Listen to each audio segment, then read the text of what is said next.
Man, I love how funky that one gets. It's so good. Yeah, you got the wah coming in. It's funny, that song, maybe in some ways with the composition of it, but also the voice. I was trying to think of who it reminds me of. There's a band, I want to say they're based out of the Northeast called Future Teens. Okay, I've never heard of them. Really incredible group. They have a song called Kissing Chemistry that very much reminded me, this song reminded me of, but with a different element. This was very much more like, yeah, it has the pop sensibilities, which is very cool, and seeing it build with the guitar from sort of that sort of singer-songwritery bass on it. It was great. I loved that. One of the things that I really love about the production that unfortunately you didn't get to hear because the playback that we're using is in mono is that the wah guitar almost like jumps out of the side of the mix. It's like the first time I listened to it, it almost felt like it was like a separate thing that was like in the room with me. It was really insane. I thought it was super neat the way that it's integrated into the mix and just kind of like jumps out at you almost. I really love just like little production things like that you like listen to it the first time, you're like, oh, that's neat. And that's one of the aspects of a great production, is being able to hear those different things on different listens and, you know, through different forms of listening. So whether it's coming in through your headphones, on your speakers, through vinyl, whatever, in your car,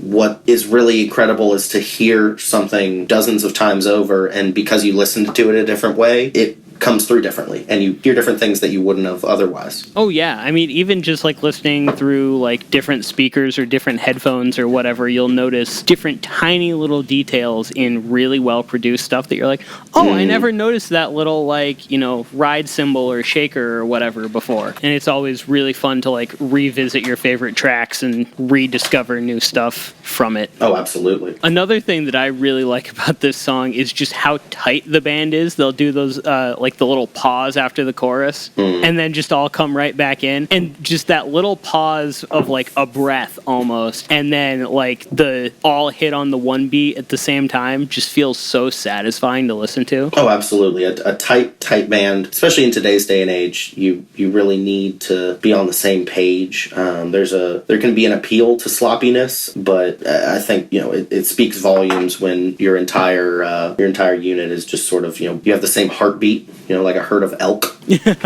I almost wonder if they recorded this, like, if they recorded it live in the studio, because the feeling of it has a little bit more push and pull than, like, if you were to play it to a metronome. It feels like they were playing it live, which I really like, too. That's some of the best compliments I think you can give an engineer, is if it was recorded, you know, just standard studio, to have that kinetic element to it, that live energy. And that's, for us, that's one of the big things that we really wanted to come across with these new recordings, is we want it to feel like you're, you know, in the room with us. Well, and the other thing that you can do with that too, as a musician, is to practice playing to a click and learn how to play ahead or behind to get that like more laid back or more rushed feel. Because I feel like a lot of people don't practice to a metronome a lot, and so they're just trying to stay as tight on beat as they can, whereas sometimes you need to give it the more laid back feel or the more rushed feel. And the more that you practice that, the better you can do it to a click and still be able to be in time but have